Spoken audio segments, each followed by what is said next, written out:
All right. All right. Welcome. Are we live? Oh, we are live, right? Yeah, we're live. We're live. So Okay, I hello. think the Facebook will lag a bit.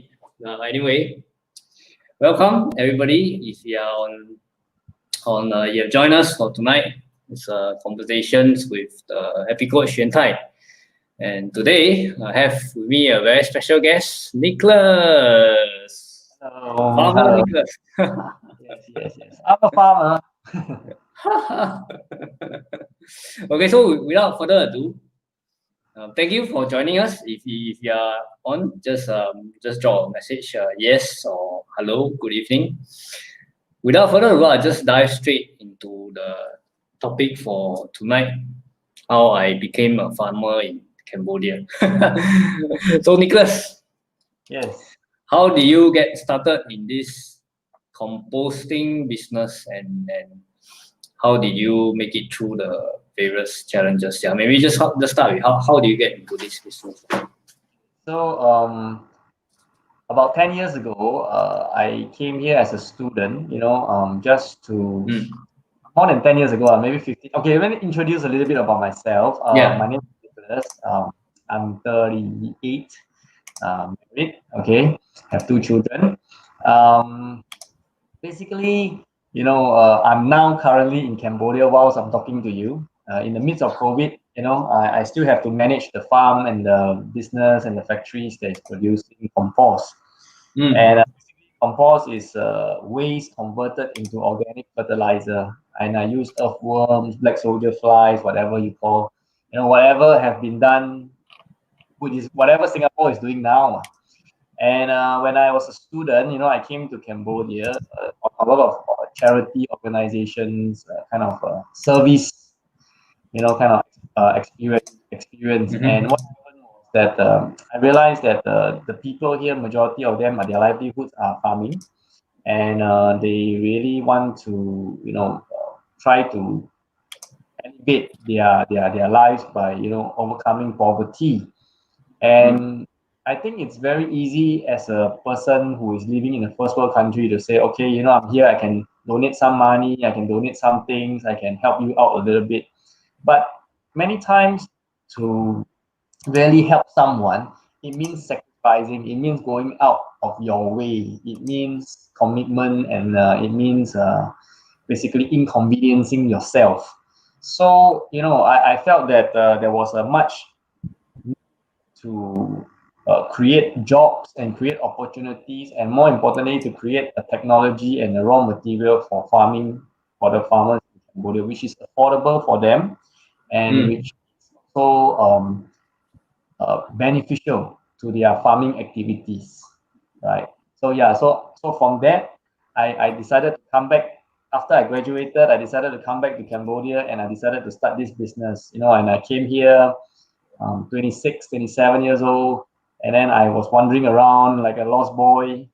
And then basically, I rented a small place. I got a few people to help me, about three or four of us. And then Mm. basically, took our heads off. So so let me just get this right. So you went over and then you discovered that the farmers then they had this need to come out with the fertilizers, and then you after you graduated, you just straight away pack your bags, went to Cambodia and started this business. Not really immediately, lah, but there was a little gap where I was actually working. I was doing some Mm. studies on agriculture because I'm actually aquaculture and agriculture trained in Mm. between my graduation to actually executing the business. So in that period Yep. of time, I traveled to Vietnam, I traveled to Thailand, Malaysia, Indonesia, on the mountains to do some research on organic farming, sustainable farming, symbiotic relation farming, the different kind of systems. Mm-hmm. Yeah. Mm-hmm. After that, I went over to Cambodia. Yeah, but again, as a young person from I mean 23, 24, around 23, 24, I graduated.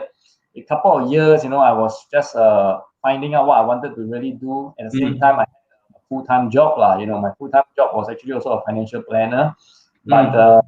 the idea was that it was just supplying my income, and then I was actually researching on other things as well. But you know, I love being a financial planner. But the thing is, you know, I felt that I wanted to do more internationally. Mm. Right. So is there any special reason why Cambodia? Why not other countries? Why not even in Singapore? So back in those days, you know, in Thailand, in Vietnam, Mm. it's a very what we call in self. It's a very protective country where they actually support their own people, their own products.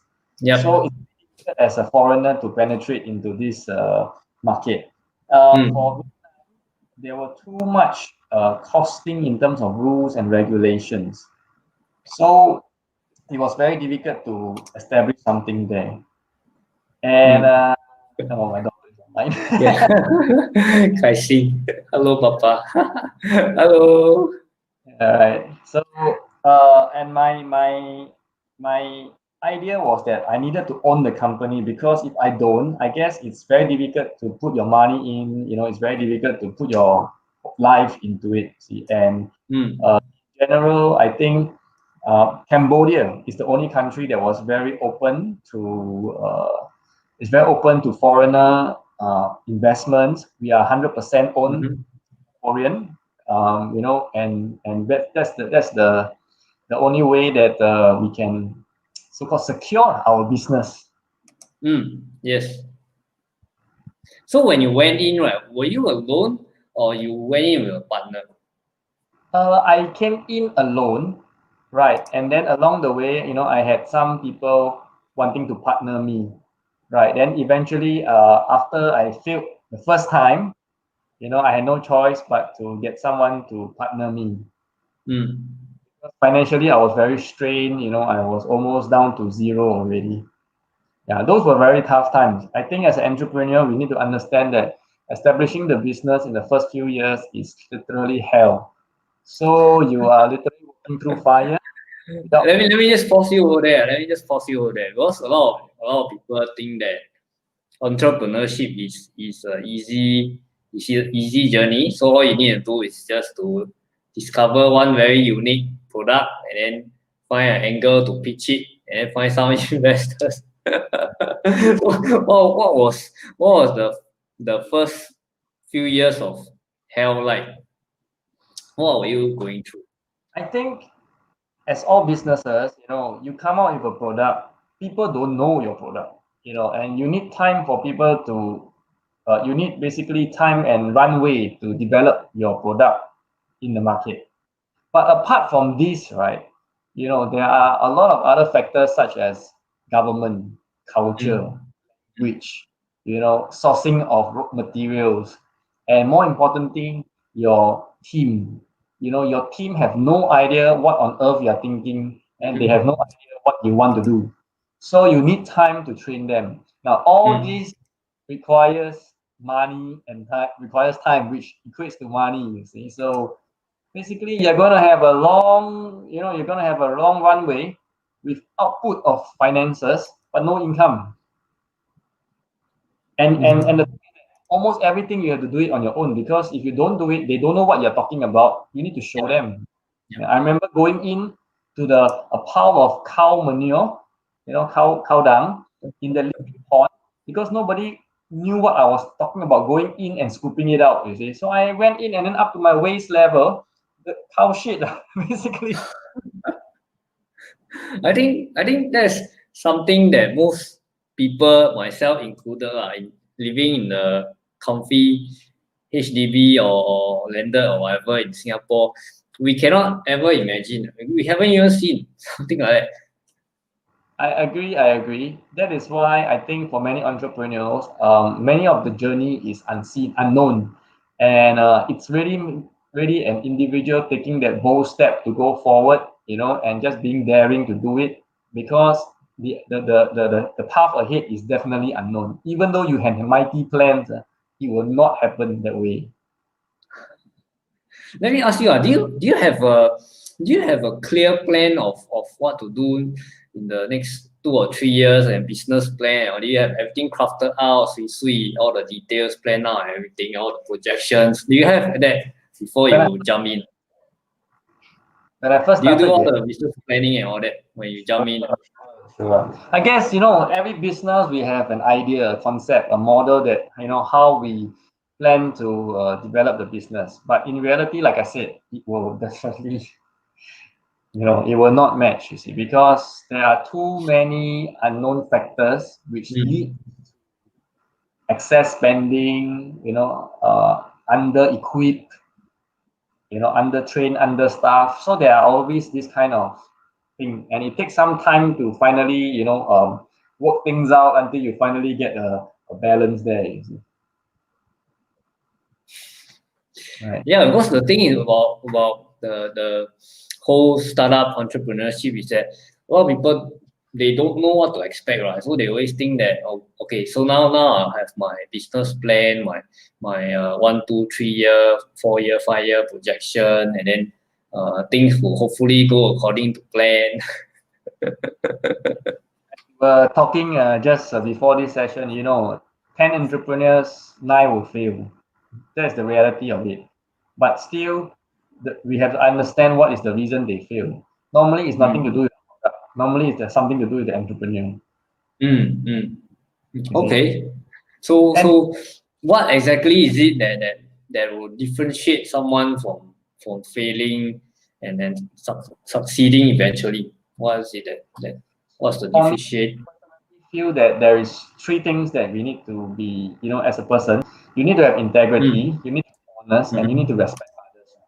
So based on these 3 factors, right, we carve our company culture to teach our team that, these are the kind of values that you should have. So I think important thing, you need to have value so that you can create the reputation, and along the way, people will definitely know whether you are a scam or you are for real. Then number 2 is that you really need to put your mind and your focus to it. Basically, meaning that you're willing to sacrifice until zero. Because if you're not going all out, especially those entrepreneurs who say, oh, I'm concerned that I don't have enough income, maybe I should, do some part-time and then try to develop the business at the same time. Trust me, there is no such thing as best of both worlds. You either give up one side and you do it maximum, or you don't do it at all, because it's not going to happen for the best of both worlds kind of thing. And of course, the attitude of the entrepreneur, you really have to say there is no such thing as a problem. Something is just that I haven't thought of a solution, and you really need to be developing that attitude towards saying that I'm always flexible, I'm adjustable, we can adjust here, we can adjust there, we are flexible, and then eventually create a solution. So that is the first stage. Then second stage, what normally I will straight away do is mentor, meaning that I will straight away mentor and train my team, because I know that they are legs in the near future. So I spend a lot of time drinking so much coffee that, How many cups do you drink a day? think, with them, when those days I can drink like 4, 5, 6 cups of coffee, because, each one I will spend time with them, you see. So yeah, I can drink that much of coffee from morning all the way to the night. Yeah. Did that help? These days I cut down. I'm not young anymore. I cannot handle that kind of. Yeah. Right. So I understand that you actually failed quite a few times, but what kept you going? I'm sure you must have gone through some pretty dark moments in your life. Definitely. When I was actually going through this, my wife, my family supported me a lot, because you are as a guy, as the man of the family, you also must be financially being able to support your family.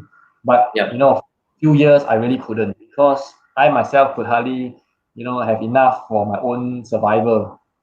I remember I didn't have enough money to buy an air ticket home. It's only $100. Can you imagine that? Why? Because in my mind I'm thinking I need to pay my staff. So they cannot go hungry, but I can. You see? So I think that those are sacrificial attitudes that make a person successful when he start to think and serve others rather than himself. Mm, mm, mm, Right. mm. So so when I fail, I mean there are many dark moments. I tell you, I I I think if I start talking about the dark moments, we can probably write a book on it. But anyway, um, yeah. So fail, and I refused to give up because I felt that the failure was insignificant, meaning that Mm, failure is not because of a mistake that I made, but rather an experience that I haven't gained.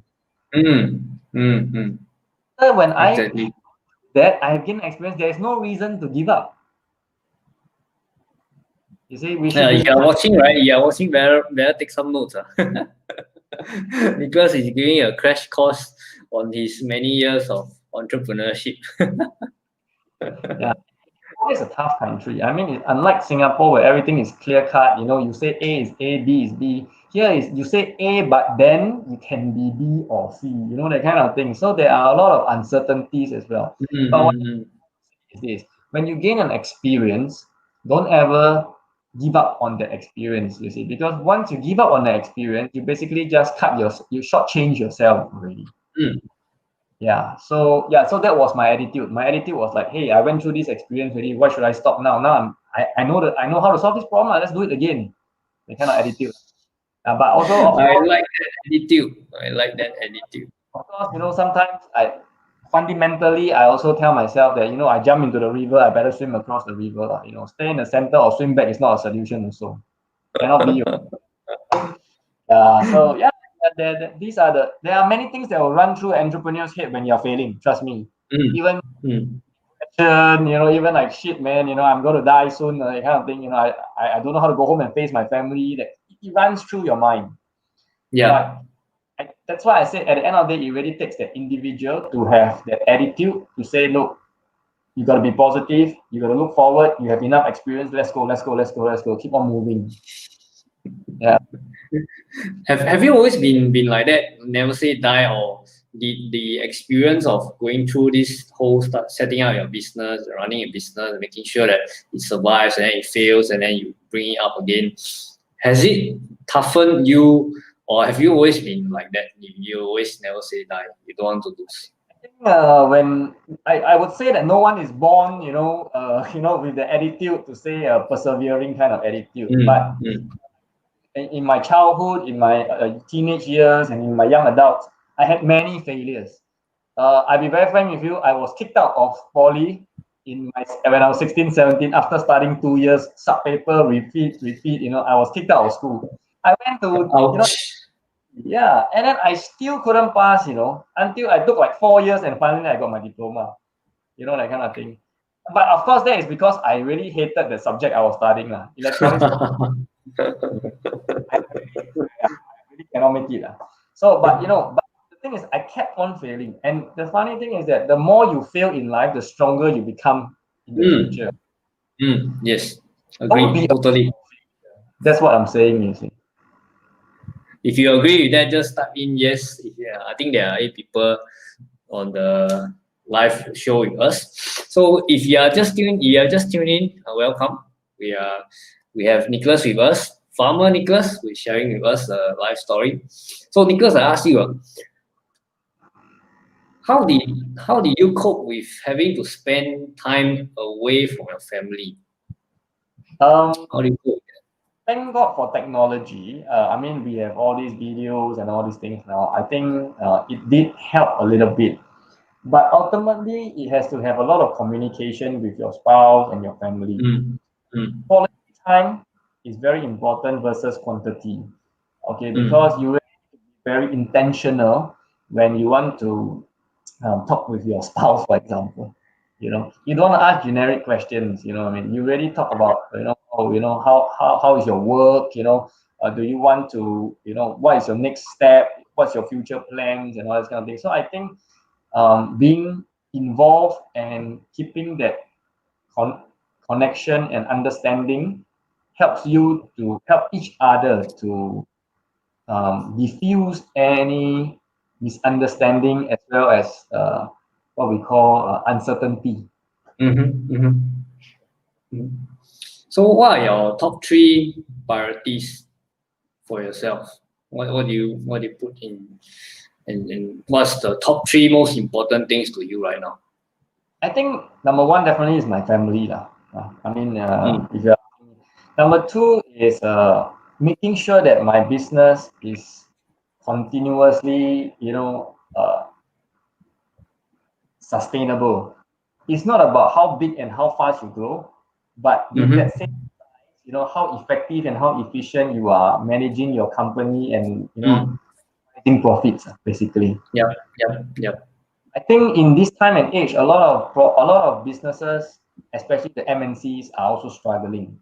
But when else you actually see the what we call micro businesses, or businesses, they are actually surviving well because overheads are low. They are basically able to maintain, and yet there is a demand for such small companies and small businesses compared to the bigger ones. You see. So I think that is number two. That's my priority, to maintain, to create a sustainable profit, to maximize profit. And of course, the last is continue to develop and train young people to come into this business, and to my company for basically you have to create not say legacy lah, but in a way like mentorship kind of thing. Yeah, so these are my 3 priorities now. And I recently got the bid for the Tampines car park urban farm.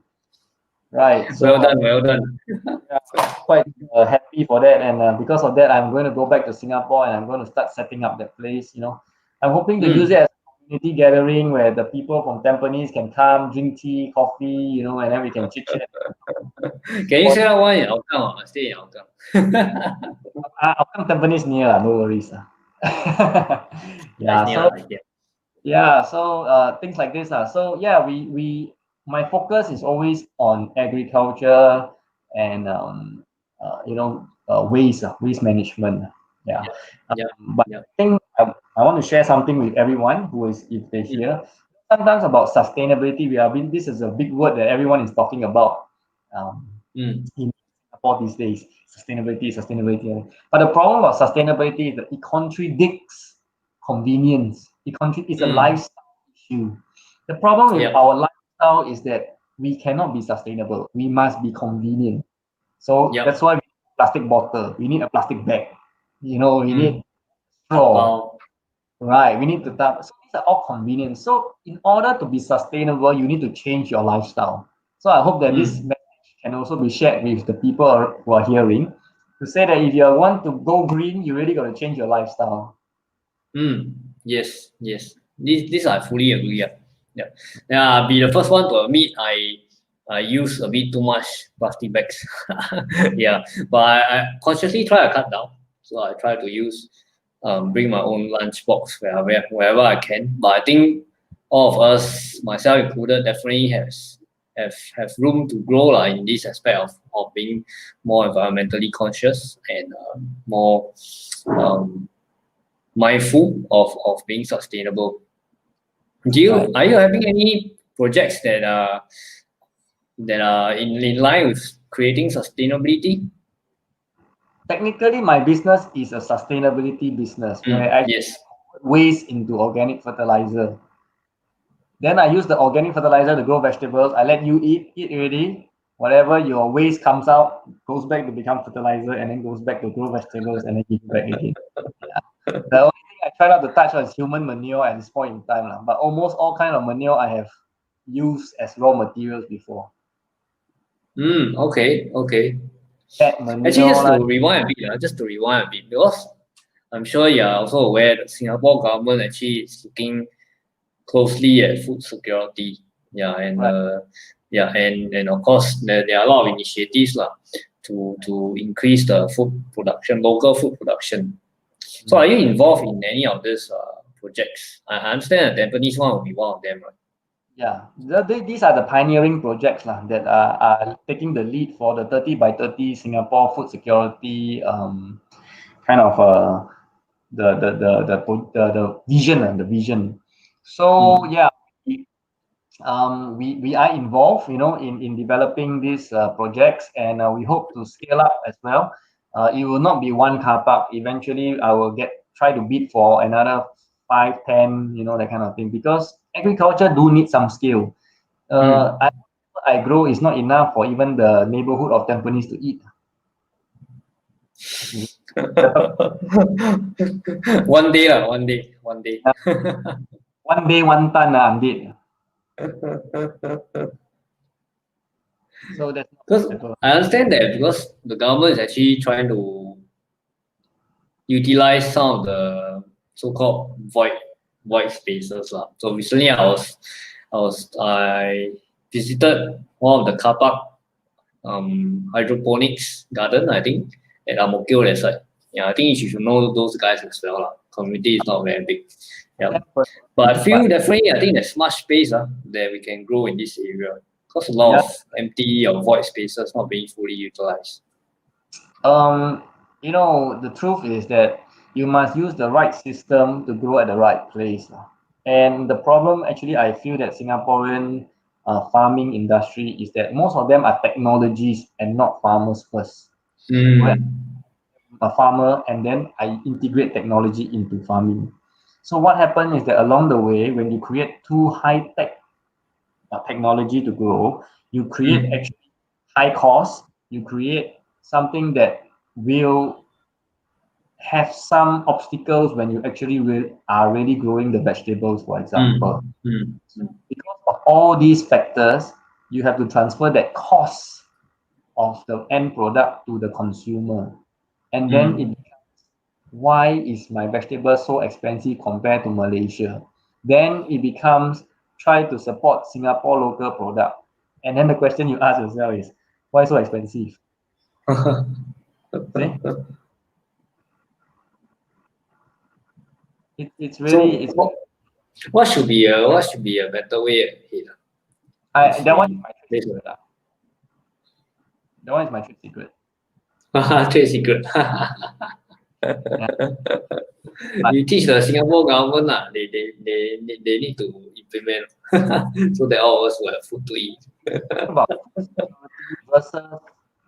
You're talking about food security versus food security. Food security versus everyday food supply. We're talking about different games. Food security, no matter how expensive it costs, right? We are able to grow that vegetable. That is, and we have food to eat. That is called food security. But when we're talking vegetable supply, we're talking about something that has to be low cost so that consumers can eat it every day normally. That's true. That's true. So, I understand where the government is coming from. They are talking about food security in terms of future. I think that's perfectly fine. $1 million technology and so forth and so on. I think that's good for food security. But for everyday food supply, I'm not sure.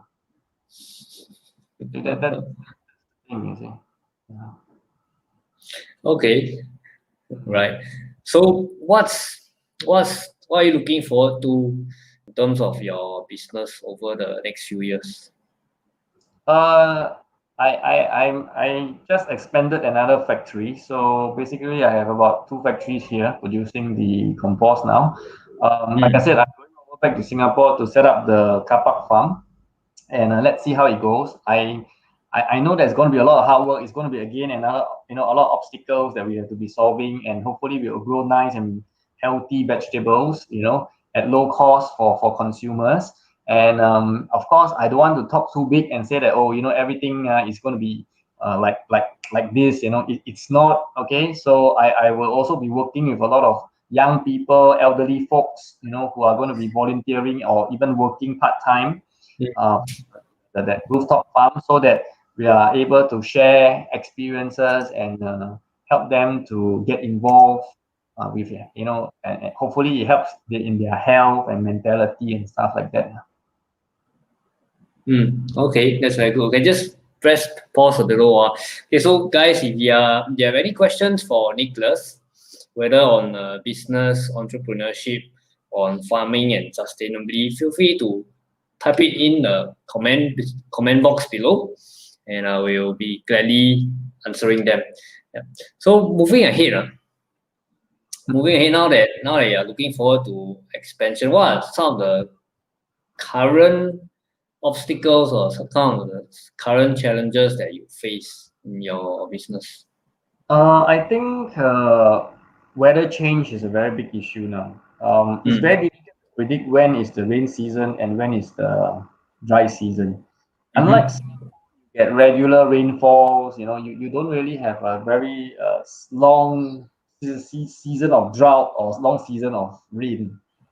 In Cambodia, we can see it. When it rains, it literally floods the whole place. When it's dry, you can see the fish walking on the soil. The umbrella. But yeah, weather is a big issue now. I think climate change is for real. I believe climate change is for real, and there is an what we call there is an impact on our agriculture.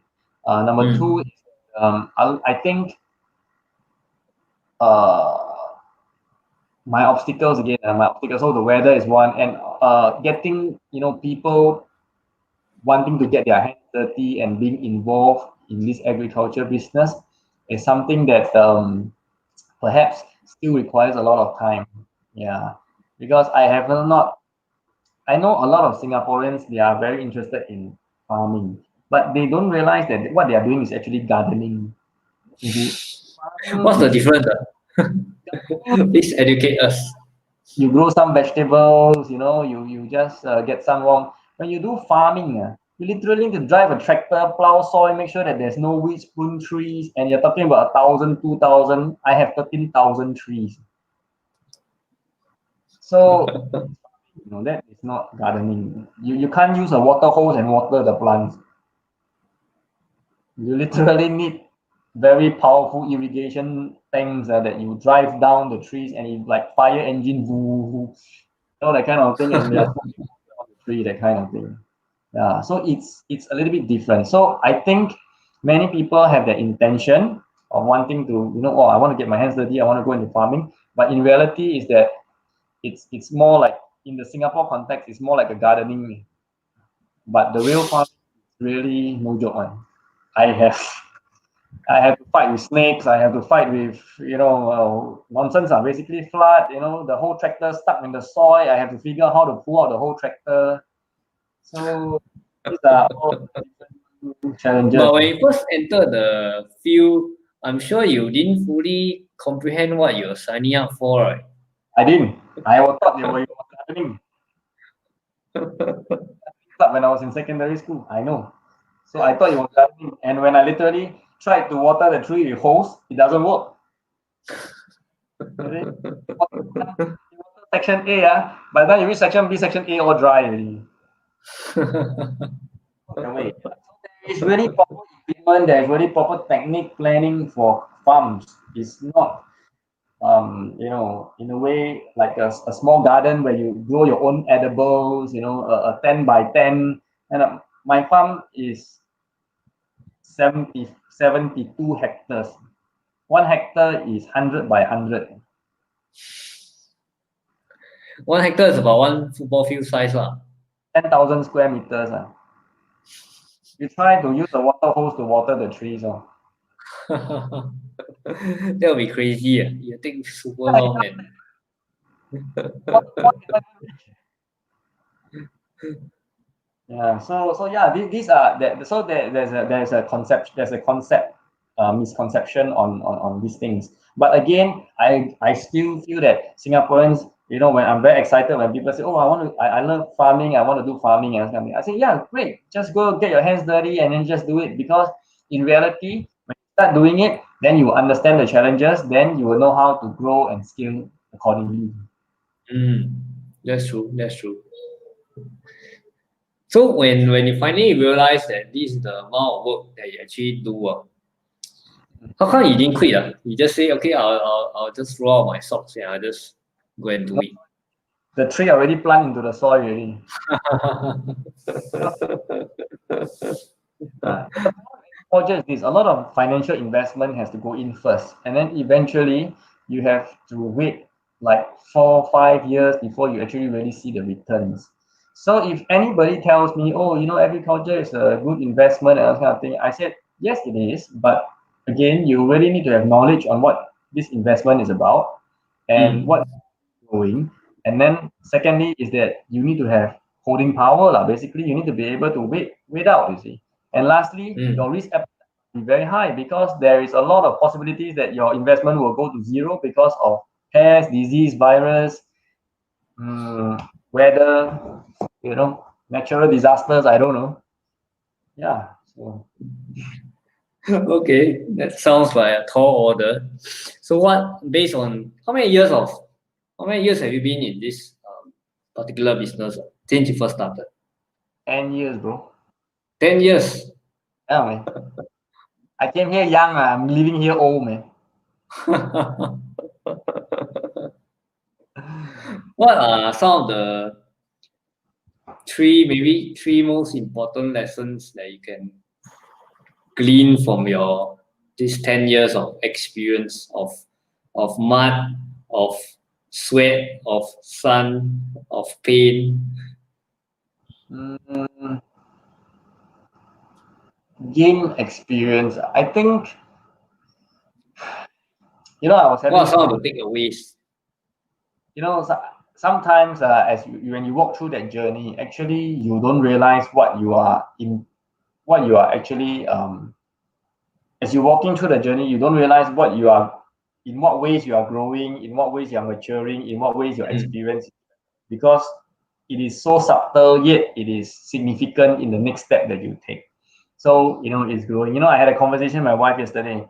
She said, talk about what happened to your journey as from how you became a farmer all the way until today. She think of the story, she get goosebumps.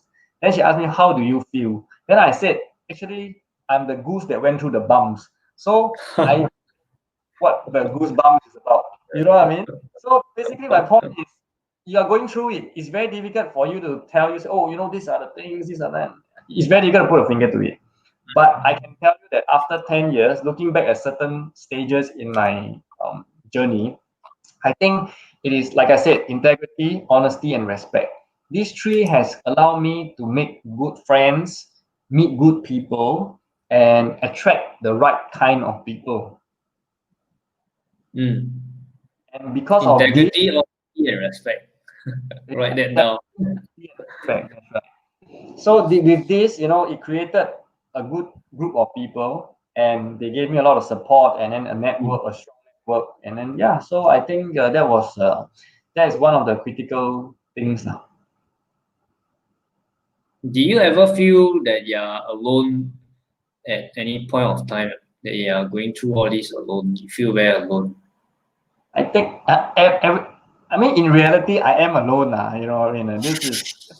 That's the truth. But it's not whether you're alone or you have tons of people. At the end of the day, is you want to tell yourself what can you do. You see, and is that I have never really depended on people to motivate myself. I'm very much on self-motivating. I'm very I'm wanting to do things myself.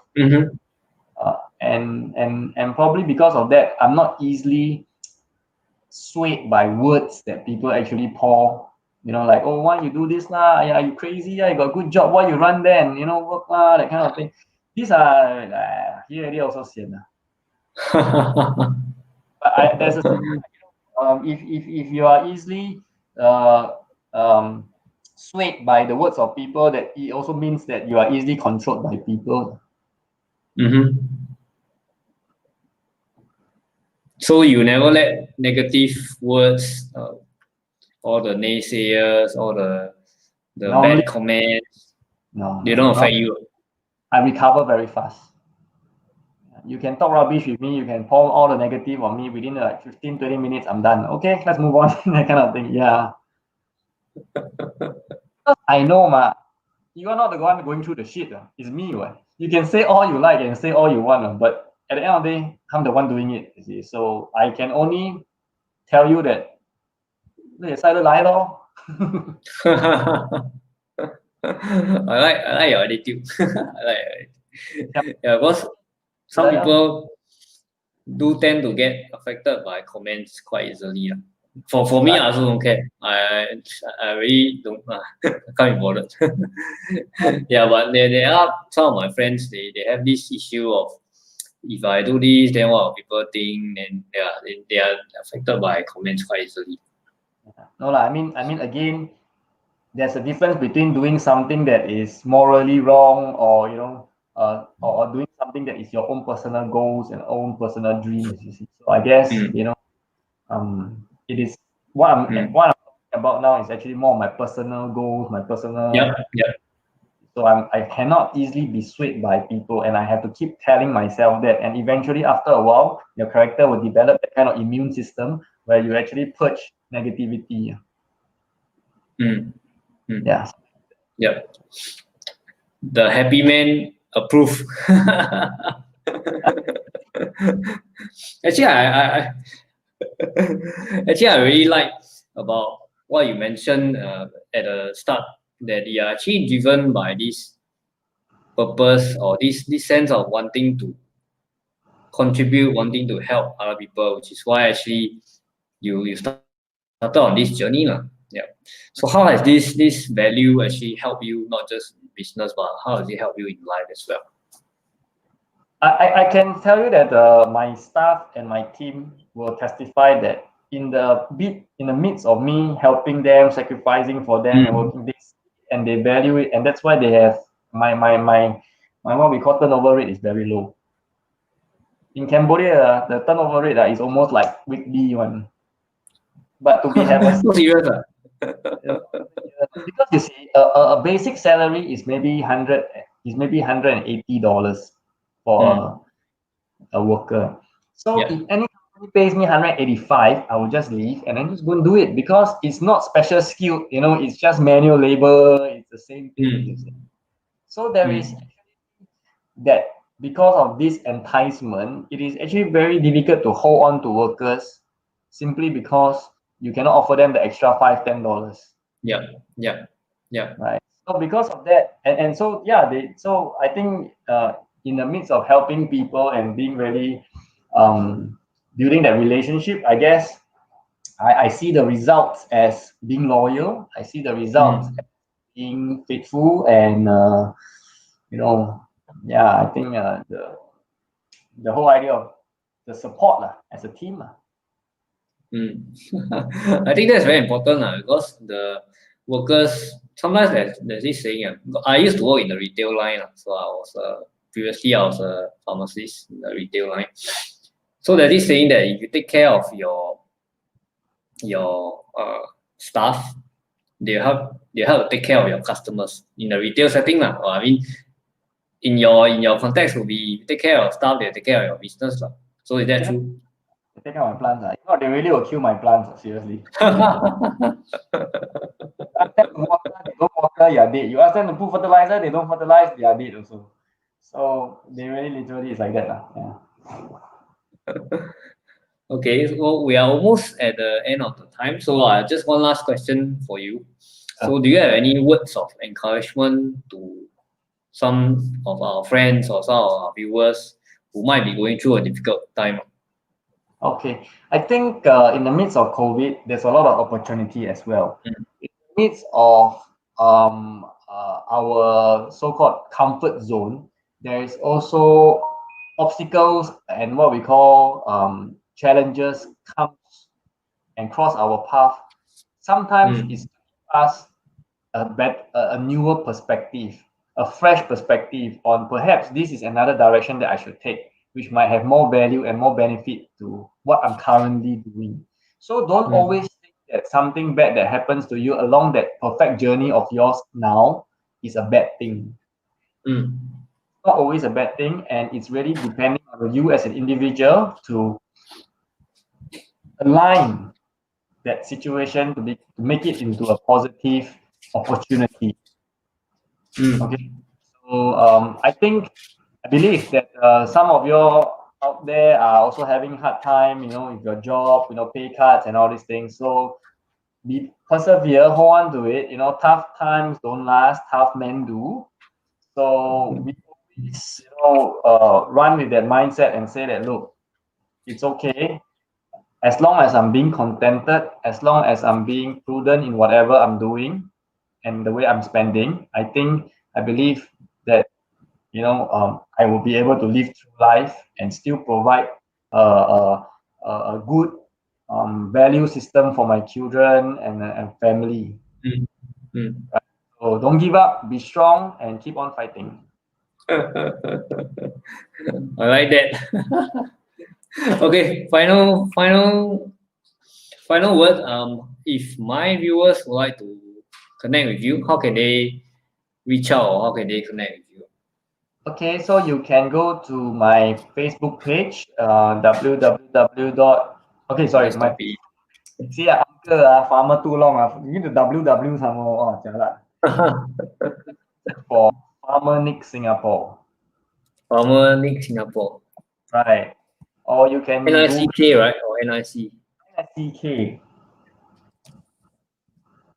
Yeah. Farmer Nick Singapore. Basically, www.facebook.com/Farmer Nick Singapore. fb.com/Farmer Nick NICK Singapore. Yes, correct. Yeah. Alright, if you want to connect with Nick, he's an awesome guy. Just connect with him. I left it in the comments. fb.com/Farmer Nick Singapore. If not, just see you next week, next Tuesday, same time, same place. Thanks, Nick, for coming online. So, And see happy coach here. Signing out and wishing you a great week ahead. Bye bye. you.